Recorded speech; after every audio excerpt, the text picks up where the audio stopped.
যুক্তরাষ্ট্রের সামগ্রিকভাবে credit card ঋণের পরিমাণ কিছুটা কমেছে, তবে এর আড়ালেই স্পষ্ট হয়ে উঠছে এক গভীর অর্থনৈতিক বৈষম্যের ছবি।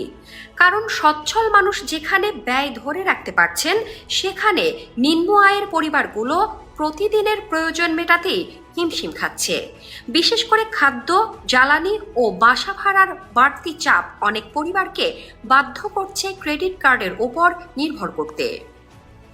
নিউ ইয়র্ক ফেডারেল রিজার্ভ ব্যাংকের সর্বশেষ গবেষণায় উঠে এসেছে 2026 সালের প্রথম প্রান্তিকে যুক্তরাষ্ট্রে ক্রেডিট কার্ড ঋণ $25 বিলিয়ন কমে দাঁড়িয়েছে $1.25 ট্রিলিয়ন। আগের প্রান্তিকে এটি ইতিহাসের সর্বোচ্চ অবস্থানে পৌঁছেছিল। যদিও ঋণ কিছুটা কমেছে, তবুও গত বছরের একই সময়ের তুলনায় তা প্রায় 5.9% বেশি। অর্থনীতিবিদরা বলছেন, বছরের শেষ দিকে ছুটির মৌসুমে সাধারণত মার্কিন ভোক্তাদের ব্যয় বেড়ে যায়, ফলে ক্রেডিট কার্ড ঋণও বৃদ্ধি পায়। পরে নতুন বছরের শুরুতে কিছুটা কমে। তবে এবারের পরিস্থিতি ভিন্ন, কারণ মানুষের আর্থিক সক্ষমতার মধ্যে বড় ধরনের বিভাজন স্পষ্ট হচ্ছে। নিউ ইয়র্ক ফেডের গবেষক ড্যানিয়েল ম্যানগ্রাফ বলেন, সামগ্রিকভাবে পরিবারের ঋণ সামান্য বেড়েছে। মর্গেজ, গাড়ির ঋণ ও হোম ইকুইটি লোন বেড়েছে, কিন্তু সবচেয়ে বেশি উদ্বেগ তৈরি করছে নিম্ন আয়ের মানুষের আর্থিক চাপ। এদিকে যুক্তরাষ্ট্রে জ্বালানির দামও নতুন করে চাপ তৈরি করেছে। আমেরিকান অটোমোবাইল অ্যাসোসিয়েশন AAA এর তথ্য অনুযায়ী বর্তমানে প্রতি গ্যালন গ্যাসোলিনের গড় দাম $4.50, যা এক বছর আগের তুলনায় অনেক বেশি।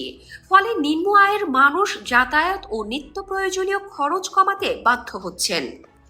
নিউ ইয়র্ক ফেডের আরেক গবেষণায় দেখা গেছে, মার্চ মাসে উচ্চ আয়ের পরিবারগুলো আগের মতোই ব্যয় ধরে রাখলেও নিম্ন আয়ের মানুষ গ্যাস ব্যবহার কমিয়েছেন। একই সঙ্গে তাদের আর্থিক চাপও বেড়েছে। অর্থনৈতিক বিশ্লেষক ক্রিশ্চিয়ান ফ্লোরো সতর্ক করে বলেছেন, জ্বালানির নতুন মূল্য বৃদ্ধি পরিস্থিতিকে আরও খারাপ করতে পারে। এতে আগামী মাসগুলোতে ক্রেডিট কার্ডের বকেয়া ও খেলাপি ঋণ আরও বাড়ার আশঙ্কা রয়েছে। তবে বাস্তব চিত্র ভিন্ন বলেই মনে করছেন অর্থনীতিবিদরা।